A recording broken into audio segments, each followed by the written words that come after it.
What's up, y'all? This is MVP with Juxtaposed. And you know what?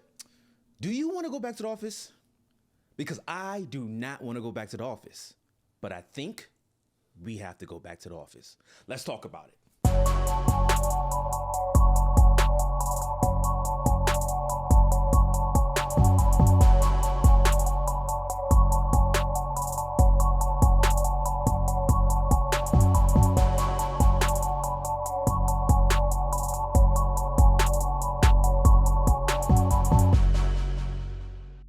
So yeah, we have what could be potentially a very salacious salacious conversation, because the question is, should you go back to the office full time? And I think this has been something that we've all been struggling with because we spent, the better part of 2 years almost working from home. So the question really is, do you want to go back to the office? The funny thing is that a lot of companies are saying in 2023 that they're going to force is such a strong word. They're going to strongly mandate that people are back in the office at least 3 days a week. So we're going to dive into that today. Let's jump off. What are your thoughts, man?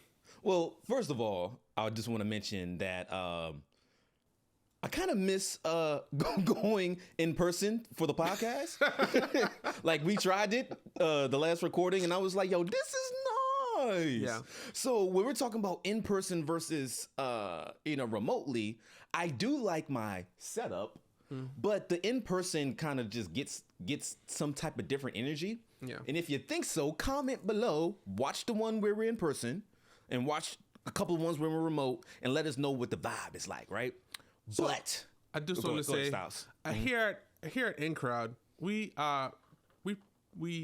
create an environment for everyone to have a very hybrid, flexible life. So we may be remote, we may be in person. It's never required. It's all about what's great for us. So if you want that, come on down to In Crowd. I had to do a nice Suge Knight. If you don't want the producer all up in your studio. Yo, this is good though, because I feel like we are the appropriate people to talk about this. Because yes, we do offer hybrid. So we can get down to this. So going back to the office, right? So there's 2 parts for me, right? One, because of my profession, I was already kind of in the office during the pandemic and the 2 years. Let's just say the 2 years, right? I was kind of going in, right? But obviously, there wasn't a lot of people in there with me. So there's that part where it's like, okay, if everybody's starting to go back to the office, there's going to be more people, right? And I think one of the things that the 2 years did for us is we now have a big sample size. If you're into gathering data and analytics and algorithms. You just throw that in there. Shout out to all the social networks. Then we have a good data point to say, okay, what has it been like not being in office, and what has it been like going in office? Because the company I work for, we've been going into the office more, right? So I guess, where do we want to start with this? Should we start with the pros, cons, or how we feel personally about? Because I can be open-minded. So I say let's talk about what our thoughts are on that first, because I think there's a lot of pros and cons, and well, I feel like there are a lot of cons. I feel like the con side of the table is really stacked, but what's your thoughts so far? Okay. So let's get into it. Me, I don't want to go back to the office. I'm gonna keep at it. all. No. If you had the choice, never again. If I had the choice, okay. Listen. Look at here. Look at here. Like, I'm holding my fingers up for people watching. We got paying for parking, right? Mm-hmm. We got traffic. We got traffic like it's never been, man. Traffic is literally worse on the days that people do the hybrid thing and come into office. It's terrible. I'm gonna tell you, there is no such thing as rush hour anymore. It's rush all day, just all day. Because with people, when I get passionate, I start to spitting, man. I'm like, I gotta put out some raps or something, man. I'm spitting too hard.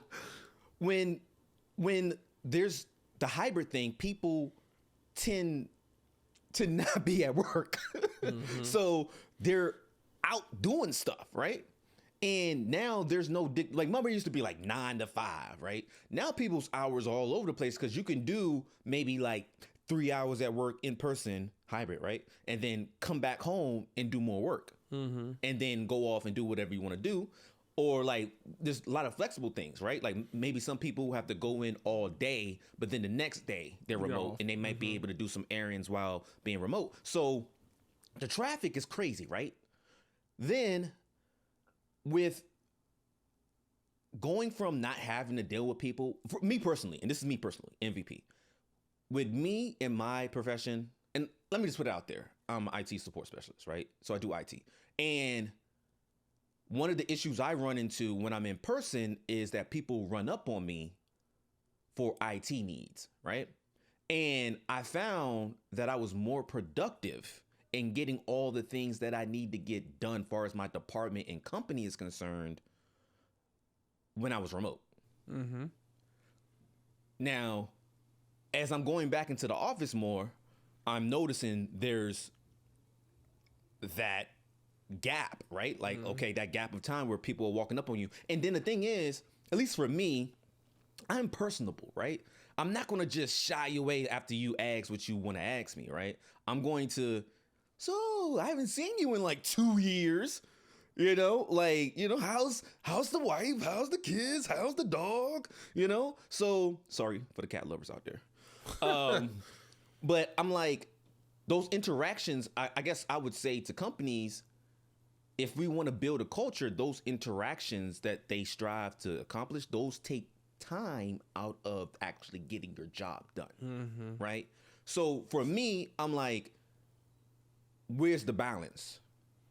And if we're going into the office more and we're trying to get back to when we're in the office like we used to be, I'm seeing, now that I know the data points, I'm like, well, that's going to be really off balance. It's really off balance now. Yeah. Because I know what it looks like. I know what my productivity looks like when nobody's running up on me, when they can't just get access to me. And from an IT standpoint, that's helpful because, you know, we're in the back end doing a lot of things. So I'm gonna stop right there because I can go on for days. So Styles. Yeah, no, opinions? I echo the same thing that you said. Like the what tends to be like extra communication because you haven't seen anybody, which is cool, right? Like we used to just do this naturally, but if you realize how much productivity you're losing on those days, it's a lot. It's a lot because, you know, even just walking between meetings, somebody says, hey, since I have you, and I'm like, hey, I'm running. Like I could have just jumped from one Zoom meeting to the other and not even moved anything but my mouse, right? So since I have you, yeah. Who said you have me? Yeah, it's like literally my feet are moving. Like right, I'm going to the other task at hand. Yeah, and I think the thing is, the question is, there's benefits to doing the at least a hybrid or you know remote situation because you spend less of your time commuting, and the commuting takes a lot of time out of your day. This is true. You know, even if you live 15 minutes away from work, you're still doing 30 minutes a day commuting, and then you have to get into the mode of that. So it's not like you could just like organize yourself and get to work quickly. And I feel like you're ended up going back to 9 to 5, unless it you know it was a negative thing for people. But like I felt like I used to work longer hours when I was working home because I literally would just keep working and not realize that, well, I got to go home because I'm at home. So I thought that would have been beneficial, but it seems like people are really forcing that. But it actually been a thing. I mean, we've seen it in like you know the company we work for, a bunch of other companies where they're like literally saying you have to come back at least 2 days a week. And I don't know. I mean, we could jump into like the companies that we're seeing. Like we had a whole list, but you had to. Yeah, I don't want to jump into the list yet. Okay. I want to talk about people that I've had interactions with and how they've been feeling, right? Okay. And so I know someone who's an accountant, right? They handle the funds, the moolah baby, right? And the company they work for want them to go back in the office.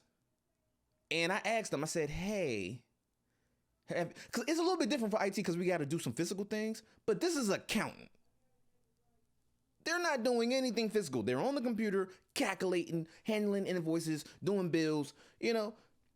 Okay, I asked them, I said, hey, do you need to go in the office? They're like, no, I can do everything from home. So their company is making them come in 2-3 times a week. And I'm like, I'm trying to understand the science behind it, right? And I think this is probably from a company standpoint. And the only thing I can think of is that these locations cost money to have people in them. And if you're paying money for people to be in there and nobody's in there, then there must be some loss of, monies. I don't know why I want to say monies. Some loss of monies. And I'm like, okay, so as a company, do you care about, especially with people knowing this now, right? I'm an accountant. I know I always had a idea that I could work from home, but now all companies put into place resources for you to work home. These resources are here.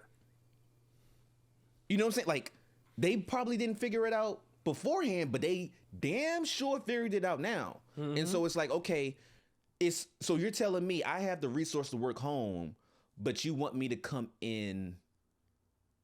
I guess your reason, companies haven't really been given any reason. They just say come in. But I'm like, you're not giving me a reason of why I should come in if I can go somewhere else and go remote. But I'm gonna stop there. Yeah. Well, it's funny because as you say that, I see I was in while we were prepping for this, I found something that says these are the 5 main reasons why people are requiring people to come back to work. Okay. One was, it says companies are losing grasp of their cultures. Culture, keyword. I guess that's a thing, but honestly, they should just adapt to the times. Hey, let's play a game. Everybody out there, if you take a drink or take a sip of coffee or tea, whatever your flavor is, every time we say culture. All right. Okay. All right. In this show. Dang, I hope you're sitting close to the bathroom. And the other thing is the one that was very interesting. It said work from home allows employees to ask why more often.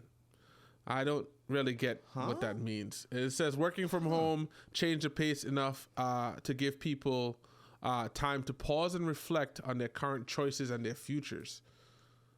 This is actually what I was saying with the data points. Now we have time to pay, because when you're at work and you've been especially when we were doing the 5 days a week with the commutes, handling your family and you don't really have time to sit with everything. You just know you're tired, right? Yeah. But now it's I'm done work. I usually will commute right now. I have a chance to sit and be yeah. This is nice. I mean, we talked about this in the COVID episode. Yeah, and it's sat a lot of people down, and they're like, "Well, I don't want to work at this place anymore because it just doesn't fit what I want." It may have been fine at one point, and it's not. Or I don't want to work anymore. I want to go and pursue my passions or do something else. It's it was a great equalizer. So. It's just that was the third reason. That was the second reason. Second, okay. So the last 3 is lack of desperate needed on the job training for new hires, which I could see that a lot of people started remote, and some of the stuff. Really, I think that's more of a lack of good structure and planning from the company, because a person starting remote shouldn't lead to them having to come to the office because there's a lack of on-job training, but whatever, we're not going to talk into that. Okay. One of the biggest things that I feel is driving is working from the office is how executives got where they are. So it's nostalgia. It's literally, that's how it always was, right? That's how it was. Okay. We used to be in office all the time. That's how, sometimes we met and da-da-da-da, and it's that's how you network. That's how you use the hands, right? But at that time, not to sound ageist, but you probably didn't even have cell phones, right? The time is a little different. We are hyper connected in a way that we would never were before. Anyway, and the last thing is employers want to track you, and that is easy to do when you're at the office. Okay. Out of all those, the tracking employees one would be the most important one for me. You think so? Well, because maybe if they track their employees more, they wouldn't be in my way when I'm trying to get somewhere. And I'm like, it should not be rush hour right now. Oh, I was like, where's he going with this? Yes. Like, it should not be rush hour at 12 o'clock. Yeah. Why are all y'all out here? Y'all don't got no job? Y'all don't got stuff to do? And then someone might be like, yo, why you out here, MVP? Why you Mind out your here business. Mind your business. We not talking about me. We talking about y'all. Talking about y'all right now. That's funny. So I mean, but to be serious though, like, yeah, I understand, like, hey, having the track, because I've even had people who I know who are like, their coworker might go off and do something, and then they'll vent to me and be like, yo, they probably like at the grocery store when they should be handling these bills. Yeah. And I'm like, dang, that sucks for you, right? So I do think that's important, but there are remote ways to track stuff. Like, anything you're trying to do, any question, we already had to figure out the answer. We had to figure out the answer to that. I don't know. The tracking thing of all of these options are the one thing that I feel like is not the biggest thing. I personally think the culture thing is a big deal. I think that people are struggling very hard to figure out how to create like a cohesive working experience. And the only way they know how to do that is bring people to the office. I honestly think there's another thing on here that wasn't accounted for, which is that, I think you had mentioned it earlier, is that people are paying a ridiculous amount for their rent or the leases for offices, and they're like, well, we're gonna make you use this because we paid for this and we did a 10-year lease. But that's a big thing. I would say that's a big thing too. Yeah. I mean, for me, the rent, and we can get into that, but that's a big thing. Yeah. I think that there's just like, I call it the BlackBerry syndrome. And I'll give you a little description of what it is, or why I say that. BlackBerry was at one point the leading phone before, like they were beating the iPhone out. They were the most secure phone. They were the phone everybody had, right? Especially for emails and all of that, especially in corporate America. BlackBerry saw iPhone and Android start picking up, and they said, apps are not an important thing. It's a trend. It's a fad. It's going to go past. What? They invested no money into that. Now, in all fairness, at this time, it wasn't a thing. Like, this was, maybe 2008, 2009-ish time where, like the phones, I mean, the iPhone and everything was relatively new. So, like, it wasn't just a thing. And plus, they had the market share because majority of companies would use BlackBerry. So people would have their regular phone, or if they have their iPhone or their Android, they would have a BlackBerry also for work. You know what? BlackBerry should have got hip when they realized people were paying money for ringtones. Well, but here's the thing. I don't think BlackBerry had ringtones, right? No. They had that regular, like, they should have got hip then. That was 2009, but or whatever. They were like, well, this is what the kids are doing. The professional people are good. I'm paraphrasing and assuming because I don't know the workings, right? Yeah. But I was an avid BlackBerry fan, so I was very upset. So I remember they came out with a BlackBerry tablet and it had no apps on it, and we were like, what is this? Even the Fire Stick, the Kindle had freaking apps on it. So BlackBerry started losing its market share because iPhone found a way to make themselves more secure, and immediately everybody started switching off a thing because they're like, well, if I'm gonna have a phone, I can just use my iPhone and I can make it secure. What BlackBerry failed to understand is that the times were changing, and they literally sat there and they let their time pass. And we could see the same thing for like Blockbuster. There's a lot of companies that were just stuck in their ways, and they're like, we're not going to do anything different. It's going to fade and it's going to pass. What we realize now compared to back in the day is that these trends pick up quick, and when they do, they move fast, and literally at that point, you're sitting there scrambling trying to figure out what to do. It's like streaming in the music industry. I think the labels are still struggling with how to make money because streaming is a thing. These companies have become so big, and they're like the Titanic. It's hard to change. You know how long it takes you to change the direction on a cruise ship? A long goddamn time. So I think that a lot of these companies, they saw what happened in 2020, 2021, and they tried to go back in 2022, but they're like, well, we could just go back to the way it was before.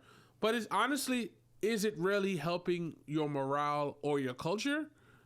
Because I don't necessarily think that it is, but that's me as an employee, not as a, I don't own a top 5 company in the world, right? So I don't know. Right.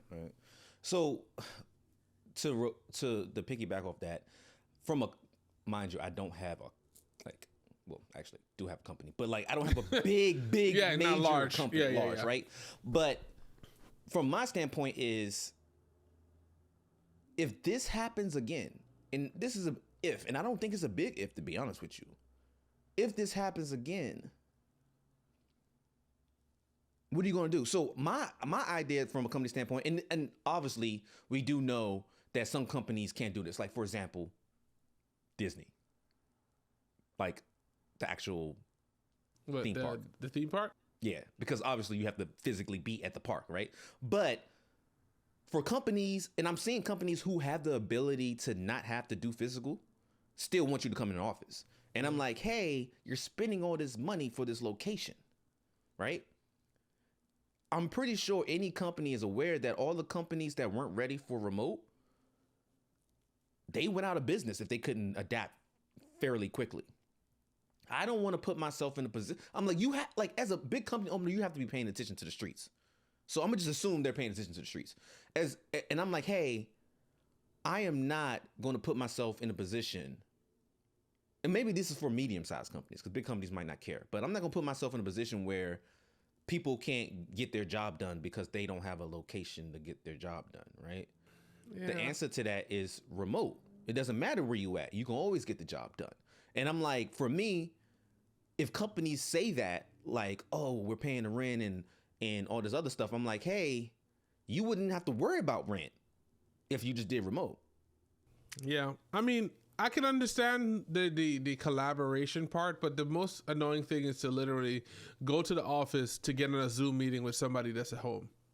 I could have just stayed home. Like, why did I need to be there, right? So I don't know, man. I think it's really the inflexibility right now comes from them wanting to do it the way that it always was done. And I do think from one point there maybe it's like you do see there's a lot of things that are affected as a result. Like, for example, like when we used to go into the office a lot, there would be like tons of food trucks. There's no food trucks anymore. Where the food trucks go? A lot of businesses have gone out, so there's not as lot of food options. But the truth of the matter is people weren't coming out. So I don't know if there's a larger economic cascading effect because, well, if people are not coming to the office, that means they're not paying for parking in places. That means they're not paying for, the metro. They're not paying for food at lunch. They're not doing all these things. So then it ends up in a place where everything around the office sees a dip in their existence, and maybe that's the reason. But if that's the reason, is that really enough of a reason for me to go If freaking Jimmy John's can't make me a sandwich, is that should I have to put myself through 2 hours of traffic? I don't know. So I'm glad that you mentioned that, right? Because that sounds like it's about the culture more than you just have to get one in there. I see that. I was like, hold up, too much time went by. We ain't drop. Go ahead and drink up, everybody. Go ahead and drink up. So, but I think it is about the culture more than the individual then when you say that, right? Because I can understand, hey, if we don't get these people into the economy and out, stuff is going to like you said, just not going to be no food out there because food trucks are not going to sit out there for one person every 3 hours, when it used to be lit, you couldn't even walk through the streets because everybody was gathered around the food trucks. Now I'm just lollygagging, skipping through the street. Like it's nothing. You're not literally skipping through the sheets, but go ahead. I Hey, get what if you're I saying. want to skip, I will skip, man. It's 2023. God damn it. Okay. But anyway, so I'm like, okay, I understand that from their standpoint. But my thing is, I don't care about none of that because if this happens again, you're going to be in the same spot. So you might as well just get it together and figure out how or condense the location to like people who actually need to be in the office. But if you don't need to be in the office, bro, I just think that you should be able to do it remote. I do want to say one thing. I don't think we'll ever see a time where, well, let me say that. I don't think we're going to see a time anytime soon where we shut down, especially not for COVID. It would have to be something else. So do you think the COVID, nothing else? I guess I feel like that's how Blockbuster and BlackBerry thought. And look at them. They thought, no, this is just a trend. This is just a fad. And I'm like, this is true. It took us out for 2 years. Yeah, but it's a change. Like, you need some redundancy, yo. I think honestly, part of that thing is, I think it was handled improperly by the previous administration. Not to get too deep into politics, but I think it was handled wrong, and that led to a little bit more of the length of this, because there's things that could have been done earlier, that we could have, quarantined the people coming in, or like the information was out there. We just didn't actively, jump on it. But I don't want to put all the blame in one bucket, but I just don't know if we're ever going to go back to a point where we sit at home and do it. But I mean, to your point, that flexibility needs to be there. And I think we saw the importance of that, because I mean, there are a lot of industries that grinded to a halt as a result. Like, it just stopped. It literally just stopped. So, and I do want to put this out to the masses. Like, at least for me, I'm not saying it with acting like I don't have the knowledge that there are places and people that have to work in the office. Like, no, duh. I can't go to my favorite fast food joint. I was about to drop a name, but I was like, no, we ain't getting paid for that. Your favorite fast food joint, somebody has to be there, right? So I understand that part. Not necessarily. What do you mean? The way that and in certain places, the big Mickey D has replaced all of its staff in the front. So like literally, it's all machines. You go up and you tap it up and you order. Machine is not making the food though. No, not yet.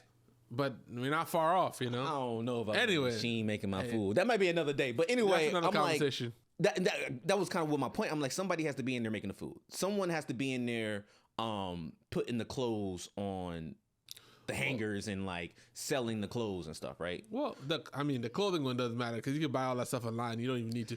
One of the biggest thing I would say is like, we still haven't figured out how to not get mail, right? Like, so, a lot of things move through mail. Like, you can't UPS, USPS, that's a thing. Trucking, we still have automated trucking. And we saw what happened when we lost all those truckers, and literally the prices of everything went up, and literally it took me literally, I think it was maybe 7 or 8 weeks to get a couch. Like, so there's a lot of areas where these people are so required that not working in your actual job or not going to your job is not going to be a thing. So yes, we're very cognizant of that and aware of that being the case. I do think there are some places where that doesn't need to be the case. Like, well, let's get into it. So if we're talking about places that probably don't need to do it, right? So do we want to go with the places that are requiring this? Yeah, man, I think we should just, the couple lists of things, and there's some interesting things that I find fascinating about these, all of these places. So I want to drop some numbers, and then you can do your thing. All right. So 90% of companies, that's a lot. That's a large number. Hold on. Now I'm thinking about that number. That's a big number. 90% of companies will require employees to return to the office, right? 21% of companies will fire workers if they do not. So that's a big point we want to have to talk about. 88% of the companies are offering incentives to get employees to return. And this is where I would ask y'all, like, does this matter to you? Catered meals, commuter benefits, because we just talked about food. We just talked about transportation, which is commuter benefits. But the most delicious one I see here, it says, and higher pay. I mean, your order was wrong. You should have started with that. I know, right? I should have started with the higher pay, but I'm like, okay. So with those statistics of what the companies are trying to do, drop the knowledge you was about to drop. Well, my biggest thing is the companies that are requiring to people. So I guess it's actually I should have gone first because yours sounds better. But looking at the companies that are requiring people, like when we were starting this conversation, what kind of led us was Disney was saying that it requires people like in their offices to return to the office. I think it was 3 or 4 days a week. 4. I believe it's 4 days a week. Okay, so 4 days a week, which is like everybody's been doing like 2 to 3. So 4 is like actually a strong number. But then you start looking at it, it's like other companies, Apple, it was 3 days a week. We said Disney already. Goldman Sachs, Google, they were saying, they want people at least 3 days a week. Salesforce, Starbucks, which I think is, I guess this is for the corporate 5 office. days a week.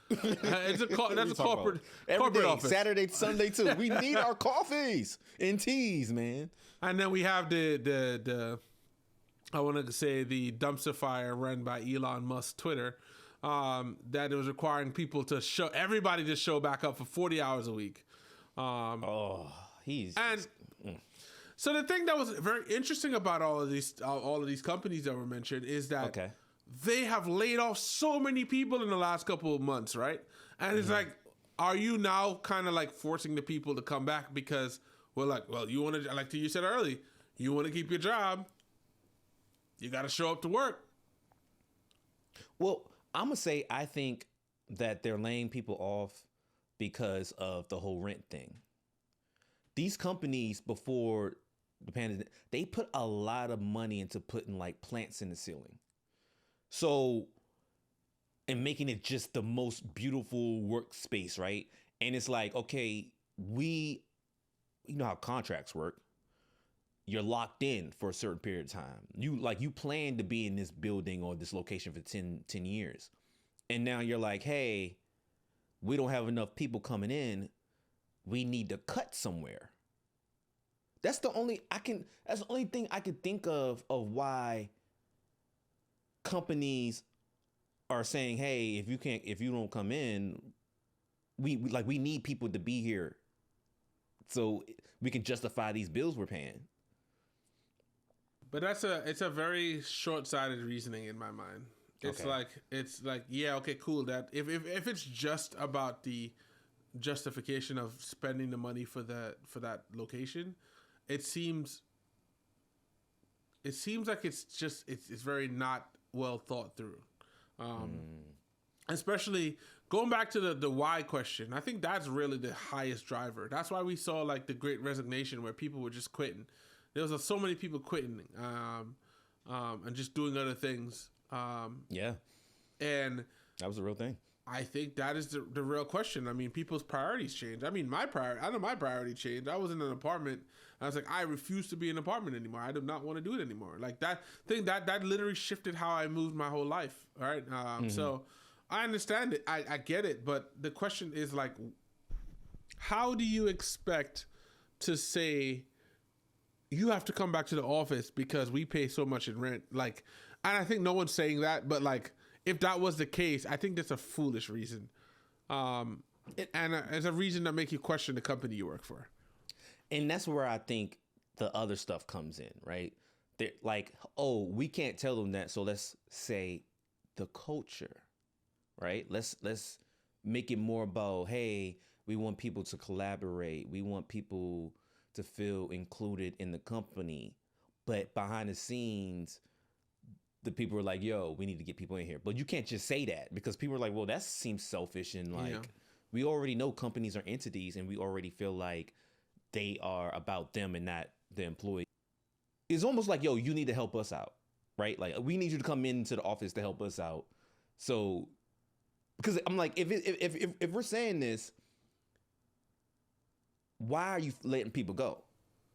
Because it's like, if I come into the office to help you out so you can justify paying this money for this thing, but you're laying people off when I know that you can just get rid of this damn location and keep the people you're laying off. Is it optics? Is it because you want to look like you're the big boy? You want to look like, when people come to the office, you want to look like the office is nice and you're doing big? Because you can't really see that if everybody's remote.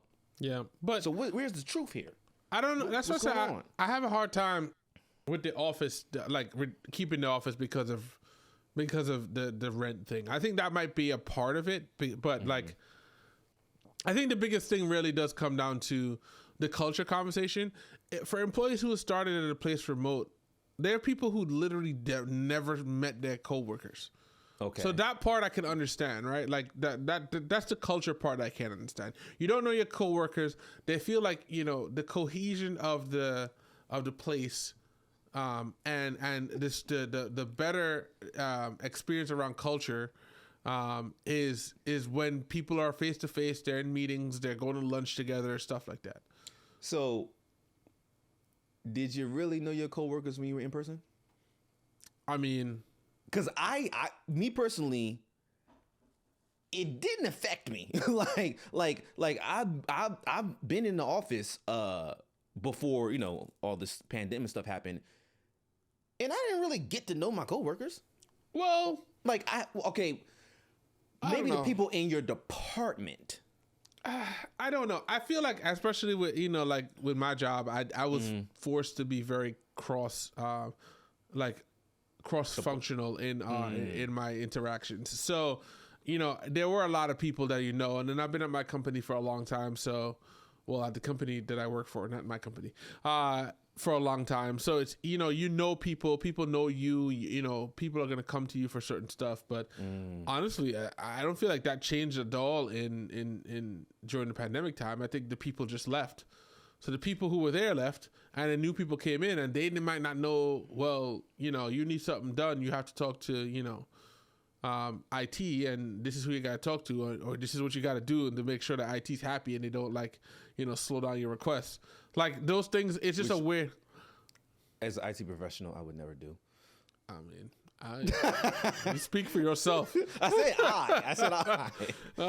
No, but it's like it's like a mini politics thing. It's like whose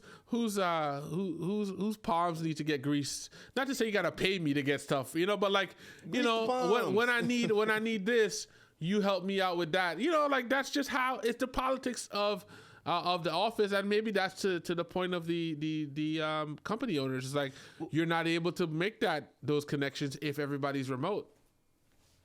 Well, I was going to say that I've known some coworkers remote, and I'm closer to them than some of the people that I've seen in the office. So it's like, I think it doesn't matter if they're in person or remote. It's about putting things in place for people to connect. And I've seen them, at least for the company I work with, put remote things in place to keep the culture going, which they did a fantastic job. So it's like, I seen this. We had to. Yeah. The culture did not stop just because the pandemic happened. Yeah. So I've seen people use, okay, it's remote. How do we keep the culture going? And they did it. I think they did a fantastic job. So I'm like, if that's your reasoning, you're gonna have to help me understand it, because I've seen we had to. You know what I'm saying? There was no I don't think this is a good idea, so let's not do it. You had to do it, and then it got done. So what's the reasoning? The idea is now you don't have to. Now we're getting honest. I mean, we're getting on. Listen, I'm not speaking for the CEOs and the companies who make these decisions. I'm just saying, I think, we had to do that. I think we're seeing a lot of the economic fallout of having to do that now, where we're seeing like interest rates high. We're seeing, the inflation being a thing and All like I wish we had like Aaron from Pulver Finance to give us all the actual thing behind. I'm not versed in that like he is, but like shout out Aaron. Yeah, I think we're seeing a lot of that now, and so I think that what people are saying is like, well, to fix that, we got to get people back in the office. And I'm like, I don't think the correlation's not there in my mind. And for all the people who are employees that I've spoken to, they all feel the same. It's like, please enlighten me as to why this is a thing I need to do right now. You're not like, literally, you're not selling this right, because I don't think I want to do this. And I think that's what was part of the, what'd you call it? The great what? The great resignation. Resignation, right? But then maybe, this is funny. In my mind, I'm just thinking about this. Maybe they're like, oh, great resignation, but you know what? I raised you 20,000 layoffs. How about that? Now try to resign. I was like, yo, it's like a bad relationship. Yeah, like a toxic relationship. It's like, because I'm like, if everybody's resigning, how's all these layoffs happening then? The truth of the matter is that they went, and it's mostly like the tech companies, right? I know there's like there's a word for like all. I gotta figure. I'll find out what it is.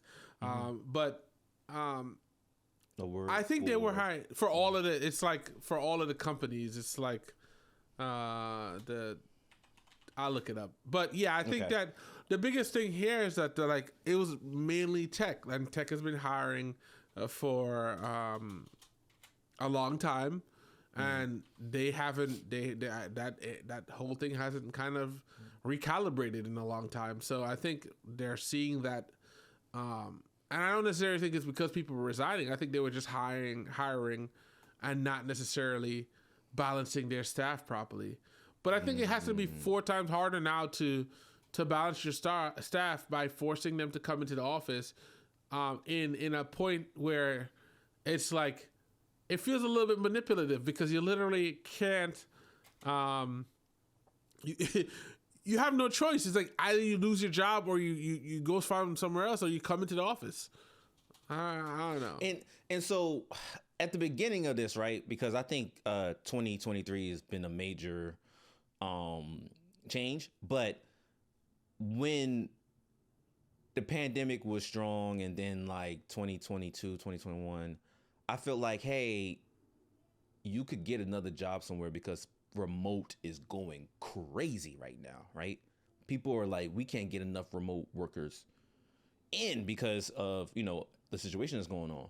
But now I'm like, I'm concerned, because it looks like, or at least from my understanding, usually when they do layoffs, they do the people who just got hired, unless they're at some crazy level, and then the other people, right? So I'm like, yo, if I'm like, man, just got this nice remote job, and then I get a message that, hey, we're letting go 20,000 of y'all.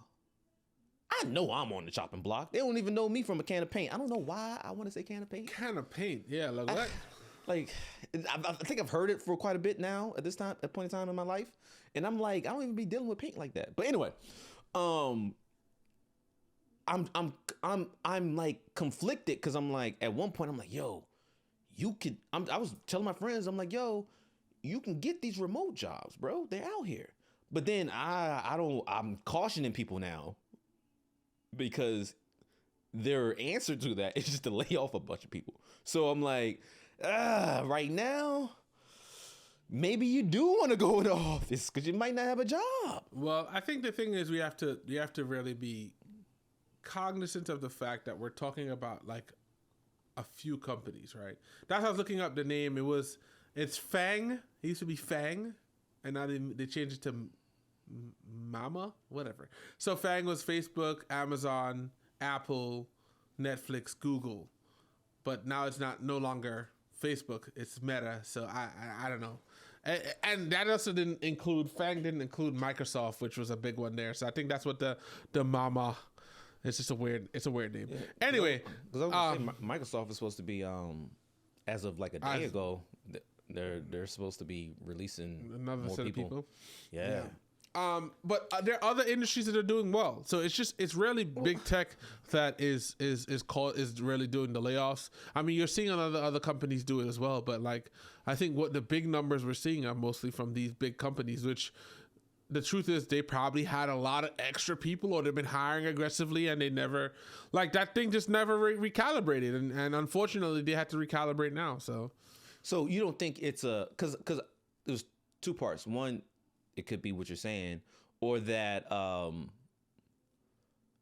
like these are the leading companies, right? So are they a reflection of the economy? Are they a reflection, like, if they, like, and this is like, it all depends on how you view it, right? Like if I'm a medium-sized company, small company, and I see all these big companies laying off, and I'm like, yo, maybe I need to recalibrate. Have I recalibrated? And if they're the leaders, it might influence and trickle down to the medium and small size companies. Yeah. Or it could be, like you said, mediums and small size companies, because of their size, they've already been doing this for as long as they've been around, because these Microsoft and by the way, Yahoo is supposed to be slashing like 20% of their workforce. Yahoo. I mean, they're around. I don't know who uses their mail, but they still have Yahoo News. All right, I don't even know who that. They're not on that list anyway. But I do think one thing to call out too is that I think a lot of these companies saw like amazing profits during the pandemic, right? Because like you have places like Netflix and Apple and Meta and all of these places. I think they saw increased profit during that time period, so they hired as a result of more people, and the assumption that I guess it would just keep going. But like, for example, like I remember during 2020, I burned through all the content on Netflix. I barely touch Netflix now. And you saw the same thing happen for Peloton. Peloton was everybody was getting a Peloton. Everybody's getting a Peloton. Now Peloton is not doing as well as it was before. So I think that's really what happened. I do think that, when they start looking at like what business spends the most on, people are normally the most expensive thing for companies. So, but you need the people. Do you need all those people though? Because do you understand? Do you have people doing something that one person can do, and replace the extra person, right? Like, can you cut that job in half? Can you be more efficient, right? And I think the efficiency is what's leading. I don't want to make any excuse for them releasing, like laying people off. I think that doing that like in that way with those large numbers means that for a long time you were doing something wrong. To get to 20-30% layoffs, I think that's bad. I honestly, I feel like it creates a thing in society that where now we're kind of gonna see a lot of people going through hard times, and I feel like there should be some repercussion for that. You can't just like decide to cut off half your staff. Like, to me, that seems wrong. There's some you should be responsible for that, but then again, I ain't had to make these hard decisions yet, so I can't really go too hard. Do you remember that moment in time? I want to say 2011 or something. It was like federal cuts. It was like something that happened where, like, what was it called, furlough? I think. Yeah. But that was because of the economy being down bad and like, not passing some bills or something like that, or like the debt gap, budget gap, or whatever the government has to do. I remember there were layoffs then. There were like large size layoffs. But that's not the case here. So what's going on? You know what I mean? Like, I think that when that happened, that made more sense because of housing crisis. I mean, that's like 2008, 2009, like that whole time period was they were using the big R on that one. That was a full recession. Like, we're not in a recession now, so it's like I said, like, I don't know, they like when he got to the economics of things, it said like I was gonna shout out Aaron because he knows these things very well, but like it doesn't make sense that they were able to do this for a long time. But I know that like Silicon Valley has kind of been able to do whatever they wanted for the last 20 years, and it's kind of catching up with them. So. But so do you think that this is just major companies that, because I was gonna say like my company didn't have no like major layoff. Knock on wood. Knock on wood, right? But then I do also think that they've been paying attention to their workforce for over the years, though. So let's not act like people haven't left that were dismissed, but they like the companies was already paying attention to this. So maybe you're right where the larger companies have just been like shelling out money and just throwing money everywhere. And now they're like, okay, we got to be a little bit more strategic with the money, which is crazy because I'm like, you should probably start off like that. But the pandemic, I think, forced people to really reanalyze their budget and everything. So I guess my thing is, with that being said, and I hope y'all like hearing this conversation, you have a better understanding of what's going on in the world, far as companies hiring and firing. And then to bring it back, a lot of it has to deal with being in an office and the culture. So you can get your drink on. So I'm like, to you, Styles, in the ideal world, if they told you, hey, you have to work in the office 5 days out of the week, how would you feel? And what would you do?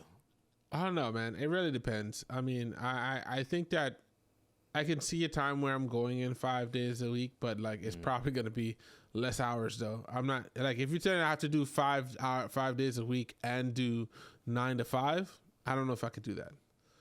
If you're flexible with it, like it's like, maybe you do, come in 10, leave, 4 or something like that, then I'm open to that because, like you get to beat traffic and stuff like that. But like, I was looking at a study and they were like, hey, and I think the study came out closer to now because of this whole conversation we're having.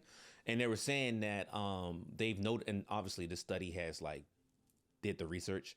They're like, hey, they noticed that people who do for example, 4 days, 10 hours or whatever, or doing like 3 hours here, 3 hours here, 3 hours here, is more productive than if you just say 9 to 5.